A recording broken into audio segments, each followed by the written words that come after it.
Hello again. So, right now I'm going to talk about the American Indian movement and the Chicano movement and some of their commonalities and then some of the distinct aspects of each movement. Of course, keep in mind that there is much more to be said about each of these social movements. This is just a set of highlights. So, I wanted to start off with some of the precedents for each of these movements. So, for Native American peoples or indigenous peoples, some important precedents to consider are during the New Deal era, when you had actually a sort of the US government breaking away from these sort of forced assimilation policies and allowing more cultural autonomy. So they were closing some boarding schools, they were allowing for more self determination, and these were all very positive steps. Now, there were still significant problems. In many ways, these policies were not quite adequate, and yet it was a promising change from the way that the U.S. government had treated indigenous peoples before this. And then you see a kind of reversal of that in the Truman and Eisenhower administrations. You see, instead of cultural autonomy, you see this shift back toward what they called termination, which really meant trying to eliminate all of those forms of self government and really even more fully integrate indigenous people into US society and kind of limit all sorts of tribal sovereignty. And there was a big reaction against this. There are reversals of that in the Kennedy and Johnson administrations. The textbook talks about that a little bit as well. So, so by the time that the American Indian movement takes shape, those termination policies are no longer in force. And yet, it's this kind of powerful reminder that the US government really is not to be trusted with regard to Native American sovereignty. You know, that at any point, a new presidential administration, a new sort of regime can come in and take away all of that kind of, all of those sort of self government that's been promised in the past. So that's a set of precedents to keep in mind. For Mexican Americans, the main set of precedents to keep in mind are the civil rights era changes. So you have powerful civil rights organizations like LULAC, which has existed since 1929.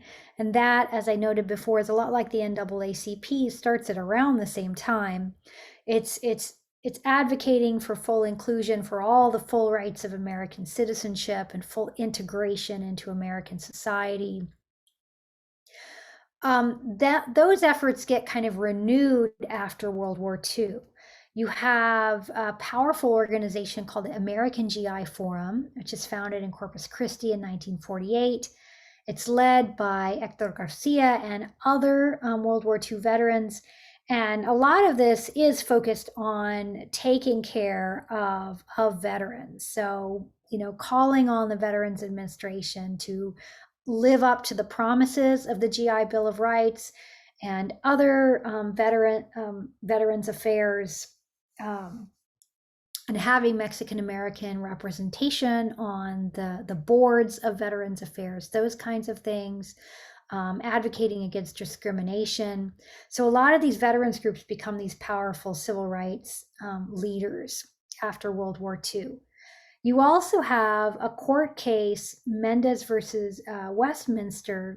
This was in the California, one of the California school districts, and they had segregated Mexican American children. And this is true not just in California, but throughout the Southwest, and of course, including Texas.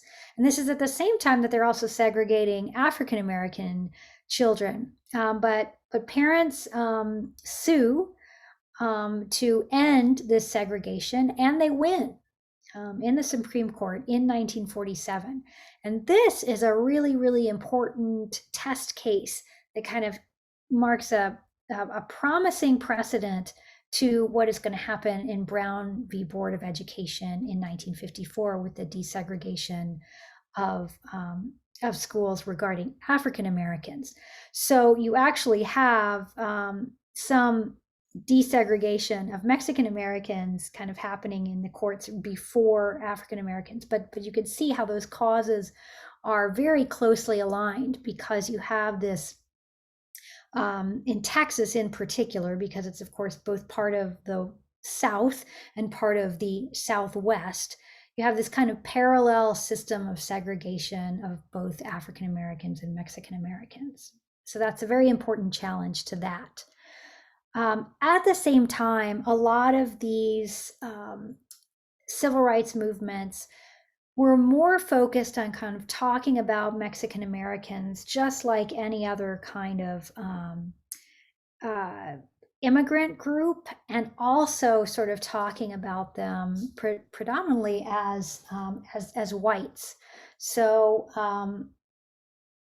so it is the failure of these earlier organizations to fully address issues about race and about indigeneity that are kind of followed up on in the Chicano movement. All right, so now I want to talk a little bit about some similarities, which I find really interesting.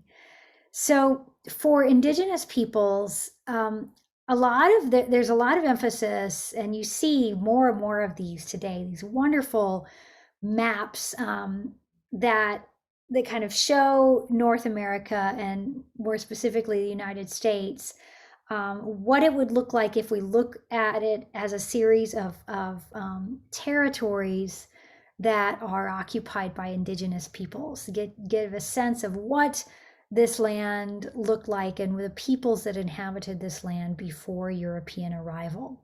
And this is just one of those kinds of images. And in class, we're going to go through this so we can kind of see it. It's an interactive map. This is just a still image. But this just gives you some idea of all of the different cultures and peoples that occupied these territories before that. And so creating more awareness of that and essentially remapping the territory that we call the United States was a really important, and is a really important project of indigenous rights movements. And in the Chicano movement in particular, we also see this. We see this interest in remapping, and this really comes with the concept of Aztlan. So Aztlan comes from Aztec or sort of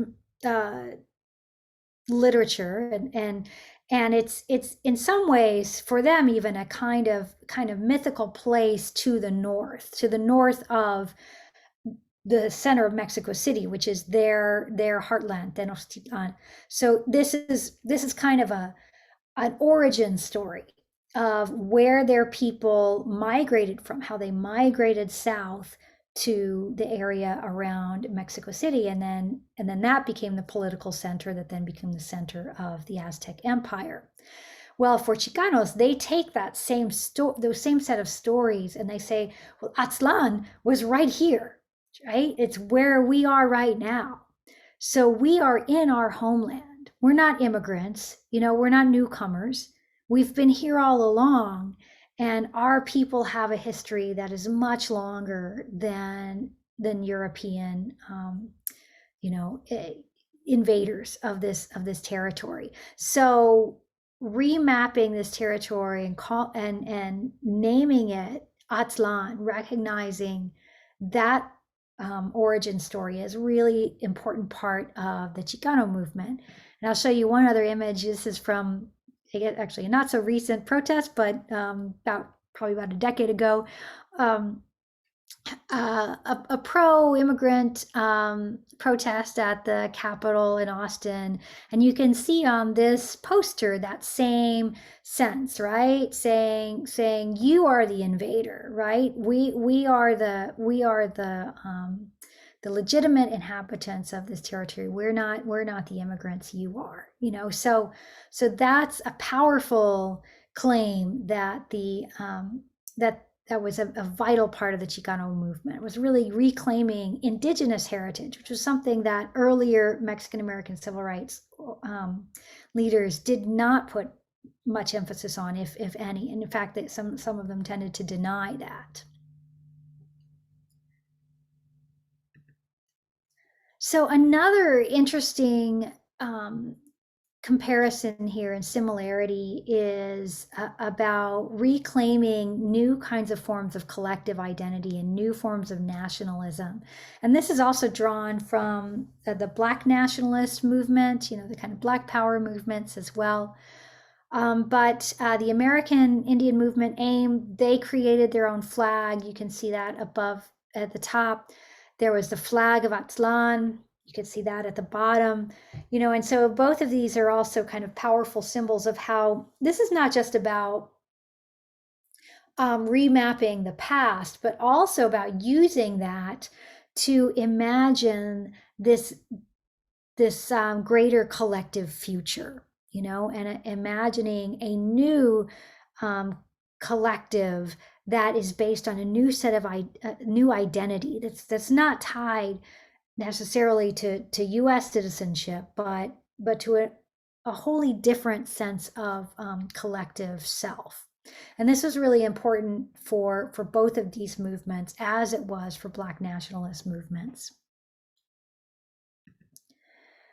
Another commonality is about retelling history, especially those kind of myths that inform our textbooks, many of our textbooks to this day. So for Native Americans, a lot of this was about telling the real story of Thanksgiving, and still many of us, when we were in especially younger kids, in elementary school, often still get very romanticized accounts of the first Thanksgiving, of these sort of harmonious relations between the first English settlers and the indigenous people. But there's a real interest here in telling the more accurate story, which unfortunately is much more tragic and has much more to do with the continuing tensions between the English settlers, the Pilgrims, and the Wampanoag. Later, Thanksgiving was in some ways a moment of kind of peace and a temporary alliance. But the truth is that alliance breaks down pretty quickly, and it mainly breaks down because of English aggression and English continual encroachments on indigenous land. And it's obviously a pattern that continues long after that. So there's a real emphasis on, let's tell the real story, and let's not talk about Thanksgiving as this beautiful sort of romanticized event, but something that is for many still considered a great tragedy. So for the Chicano movement, one of the stories that is really emphasized, and we've seen a lot of this retelling of this year actually, is about things like the Alamo, so kind of challenging those myths, saying that, the Texas Revolution was not just about kind of freedom for everyone. This was really kind of Anglo occupation of what was Mexico, and an illegitimate kind of takeover of land, and also kind of talking more about the aftermath of the Texas Revolution, when people of Mexican descent, no matter how long they had lived in Texas, were chased out, or were lost their land or lost their rights, and faced,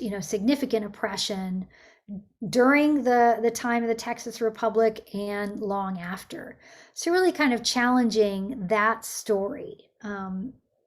It was a big part of the Chicano movement and There was a recent book that just came out called Forget the Alamo. It's interestingly written by three Anglo guys, but it really integrates a lot of the scholarship that challenges those myths of the Alamo and the Texas Revolution, and does so in a very effective way, I will say. So, and that's gotten a lot of attention, here in Texas in this last year. So we still see these challenges happening today. So I want to point out a few things that are kind of distinct about these different cultural and social movements. And for the Chicano movement, one of the big sort of artistic aspects of this movement is muralism. You see kind of this a number of murals on buildings in Mexican American neighborhoods throughout the Southwest, that are, telling, it's in some ways kind of part of kind of retelling history, right? Of talking about social justice issues more openly, about talking about oppression, and also kind of sort of truth telling. Um, and so this mural is actually in Austin. It's at the Pan American Rec Center. It was created by Raul Valdez in 1978. Raul Valdez was a very, very prominent Chicano activist in the 70s in Austin. And so this is one of many examples. You'll see some of the ones in Austin unfortunately no longer exist. They've been painted over. There are many in San Antonio, other Texas cities, certainly in Los Angeles. There's a whole Chicano park that has, really amazing murals. So this is still a kind of vibrant movement. But this was a big part of the Chicano era too, that it was about economic, social justice, civil rights, but it was also kind of about a kind of flourishing of the arts, and a celebration of the arts as a way of expressing cultural pride. And there was also a significant emphasis on labor, and the textbook notes this as well. Cesar Chavez, of course, the most well-known labor leader, farm worker, leading the farm workers and creating the UFW. And Cesar Chavez, of course, the kind of heart of his movement is in California, but we see that spreading throughout the Southwest. And there were farm workers marches in several parts of the country, but in Texas, the most well-known was when Texas farm workers marched from the Rio Grande Valley all the way up to Austin in 1966. They actually paused and stayed overnight at St. Edward's University before getting to the Capitol building. And Texas farm workers were advocating for a raise in the minimum wage. And so they were petitioning Governor Connolly to authorize that. And it became, this example of the incredible power of this movement. Eventually, they do get some. They do win some victories in this labor struggle, although that it stalled quite a bit as well. It's not a kind of quick and easy victory by any means, but this march was a kind of powerful example of this labor movement in Texas history. And there's also this emphasis in education on getting schools that are predominantly Mexican American, to get more Mexican American teachers into schools, and also to change the curriculum and to get more resources for schools that serve Mexican American students. So you have a number of walkouts, students leaving their classes in order to protest the conditions in their schools. And that happens, again, throughout the Southwest. There's some really well-known ones in places like San Antonio. And so this is another important part of this movement. And then for the American Indian movement, there is a really, really big emphasis on self-government. And as an expression of that, there are a lot of these kind of occupations of various kinds of spaces. And some of these are kind of more symbolic than others, but really there is this emphasis on reclaiming not just kind of the telling of history, but really reoccupying land. And so the American Indian movement's first and most well-known occupation was of Alcatraz, and they occupied this island for almost 2 years. So at this point, as you may know, Alcatraz was a federal prison, and it was put on this island as a way of making it particularly remote and inaccessible and hard to escape from, right? And that's why there were lots of movies about, the kind of escaping, attempts to escape Alcatraz. But what AIM said is that, well, was actually, indigenous territory that was illegally claimed by the federal government. And so we're going to go over and we're going to take it over. And that's exactly what they did. And they lived in this abandoned prison for all this time. And you can see that this was one of the signs that they had there, the way that they kind of remarked the markings of the prison, right, with Indians welcome. And you might wonder, why a prison? Why would they want to occupy a prison? Well, what a lot of the leaders would say is that in some ways this was kind of symbolic. It was, this was to kind of make these larger points and to advocate for greater economic and social resources in other places. But also they said, well, this is, this is not really any worse than the conditions on the reservations right now. So, so they're sort of challenging the federal government's neglect of the peoples who live on reservations, which are also at this point considered federal territory. So in some ways they were kind of challenging the federal government to live up to its promises and to provide more economic resources to indigenous peoples. But at the time, while they were there, they also, they had cultural events, they had schools, this was actually a very powerful moment for a lot of the people who participated in this occupation. This was a really valuable experience and valuable time that was spent on the island. This is another image on Alcatraz. They occupied other kinds of things like Mount Rushmore. And as you may know, Mount Rushmore, there was that famous sculpture of the 4 presidents that was, carved into this mountain. Well, for the Sioux in particular, Mount Rushmore was a sacred site. And they always said that the carving of these faces into the mountain was a desecration of what to them was a sacred site.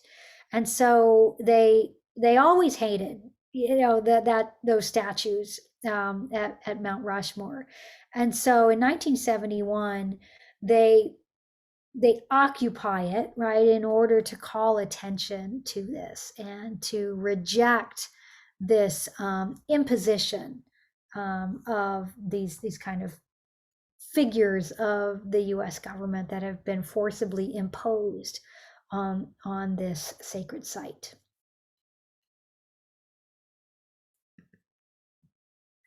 Another place that they briefly occupied were the federal offices of the Bureau of Indian Affairs in Washington, D.C. in 1972. And this was it was kind of an accident. They were coming to protest. They actually wanted the Bureau of Indian Affairs to be abolished because they didn't want any federal authority having kind of oversight over their affairs, right? They wanted more autonomy.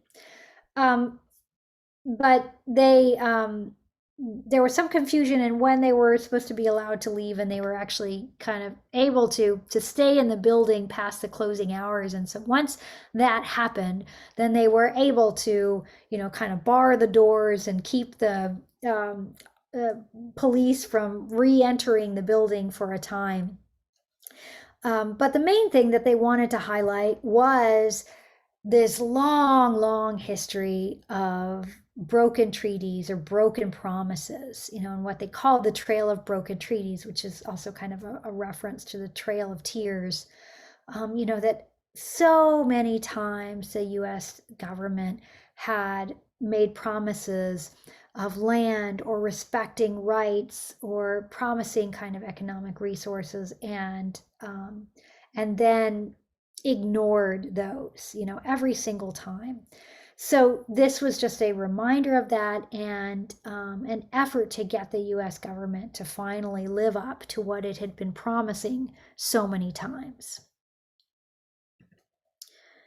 And then in 1973, you have AIM taking over actually a tribal government. So this is the reservation of Pine Ridge, and the town of Wounded Knee. Now, Wounded Knee was also the place in 1890 where you had the massacre of the Sioux that essentially kind of ended a lot of that period of resistance to the U.S. government. It kind of broke the resistance movements of the Sioux in the late 19th century.